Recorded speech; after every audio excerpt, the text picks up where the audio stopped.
Vamos tentar então entender a física por trás de um GPS que você utiliza praticamente todos os dias no teu celular, no carro, no ônibus ou em qualquer lugar que você está indo. Isso tudo é baseado na física de Albert Einstein e eu vou explicar para você aqui nessa nossa aula de física no nosso canal. Vamos lá, se você curtir esse vídeo você vai estar ajudando a causa da divulgação científica, então me ajuda aí, ajude o teu professor Denis curtindo o vídeo. O que a gente precisa entender primeiro? Vamos imaginar, a gente sabe que o GPS trabalha tridimensionalmente, mas vamos imaginar aqui que nós vamos trabalhar bidimensionalmente, só nesse plano aqui da tela, e você vai conseguir entender como que o GPS funciona.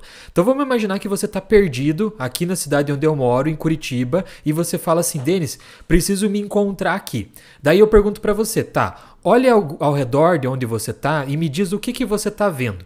Daí você vai lá e vê uma casa. Vamos considerar que essa casa está no centro de um círculo aqui, que é imaginário, esse círculo é imaginário. Então você pergunta para uma pessoa, bom, qual será que é a distância que eu estou aqui da casa? Ela vai falar, sei lá, você está a 100 metros da casa. Mas concorda comigo que se você fala isso para mim por telefone, eu não sei se você está nessa posição ou se você está em qualquer outra posição aqui ao redor desse círculo. Porque você dizer que você está a 100 metros da casa...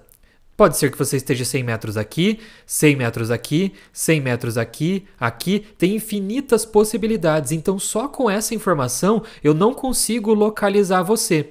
O que eu preciso que você faça? Me diga algum outro ponto de referência e peça para alguém medir essa distância até o ponto de referência. Então, vamos pegar um outro ponto, ó. Vamos pegar, eu estou perto de uma bandeira, eu estou a 50 metros de uma bandeira. Alguém mede lá para você. Concorda comigo que agora ficou mais fácil para eu localizar você? Por quê? Porque antes eu só tinha esse primeiro círculo. Agora eu tenho esse outro círculo, só que se você considerar a união desses dois círculos, eu tenho apenas esse ponto aqui, onde está passando o meu mouse, e esse outro ponto aqui. Então, eu tirei todas as possibilidades que eu tinha nos dois círculos e se eu pegar a junção dos dois, eu só tenho agora duas possibilidades de encontrar você. Mas eu ainda posso errar, porque eu tenho duas possibilidades. Eu quero ficar apenas com uma chance. Então o que a gente tem que fazer? Procurar um outro ponto de referência. Vamos lá. Eu estou a 10 metros de um cachorro. A pessoa mediu para você. Concorda que agora comigo, olha só, eu juntei 3 pontos de referência e se eu faço a união dos 3, olha que ponto fica aqui, ó, exatamente o ponto onde você está. Então, repetindo aqui, ó, se você me der apenas um ponto de referência, eu não consigo localizar você.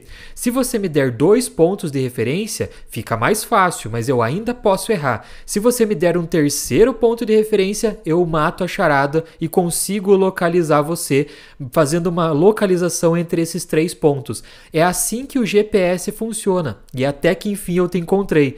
Só que o GPS é de uma forma tridimensional. Como é que eles fazem? Eles botam vários satélites ao redor da Terra, de forma que, em qualquer ponto que você esteja do planeta Terra, sempre vão existir pelo menos 3 satélites sobre a tua cabeça, sobre o céu que você está. Isso faz com que você consiga fazer uma geolocalização, ou seja, fazer uma triangulação de vários satélites para conseguir localizar você. Então, essa ideia que a gente aplicou agora de você perdido é a mesma ideia para o GPS. Você tem tantos satélites ao redor da Terra que você consegue localizar qualquer pessoa em qualquer local do mundo, porque vai ter sempre satélites ao redor dessa pessoa. E aí você faz a triangulação que é necessário para poder encontrar essa pessoa ali.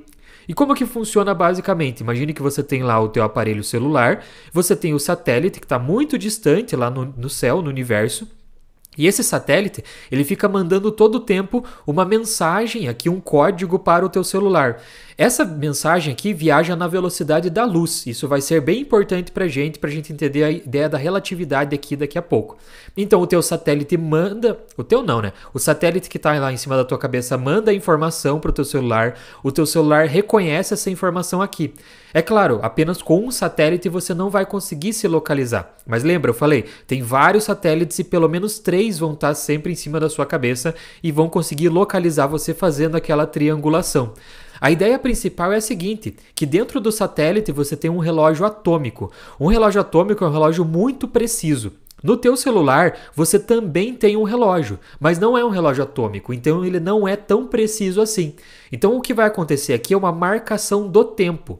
O satélite manda uma mensagem e quando essa mensagem sai do satélite, ela sai também com a hora que saiu. Então, a hora que era marcado no satélite, que é um relógio muito preciso, um relógio atômico. Quando essa mensagem chega no teu celular, ela vai ser codificada e vai medir também o tempo no teu celular. Só que como essa mensagem viajou na velocidade da luz, que é uma velocidade muito grande, a maior velocidade que existe na natureza, tem uma certa diferença aqui de tempo entre o tempo do satélite e o tempo do teu celular. Essa diferença de tempo é usada para calcular a distância que você está daquele satélite. Fazendo esse mesmo procedimento para vários satélites, você faz aquela triangulação e consegue medir a tua distância em qualquer local da Terra. Usando basicamente aquela fórmula que você viu lá no ensino médio, do S igual a VT. Lembra que S é a distância, V é a velocidade e T é o tempo. A velocidade que entra aqui seria a velocidade da luz, 300 mil km por segundo, que é a velocidade da mensagem que saiu do satélite e chegou no teu celular. O tempo é a diferença de tempo que foi marcado entre a mensagem sair do satélite e chegar no teu celular. E a outra informação é o que você está procurando, é a distância que você está entre os satélites e você faz aquela triangulação que nós fizemos.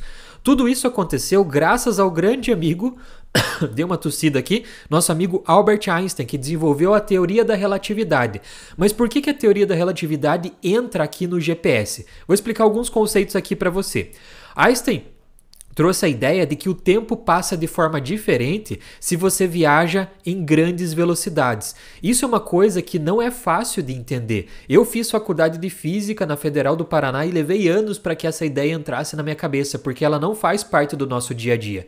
É o seguinte, se você viajar próximo à velocidade da luz ou em velocidades muito altas, o tempo passa mais devagar para você que está viajando. E não serve só para as pessoas, serve também para satélites, por exemplo, para mensagens que estão chegando. Isso aqui ficou claro? O tempo passa diferente dependendo da velocidade que você está. É claro, você consegue só perceber essa passagem do tempo mais devagar quando você está em grandes velocidades. No teu dia a dia você nunca vai conseguir perceber isso. Por isso que a relatividade é uma coisa que foge do senso comum, né?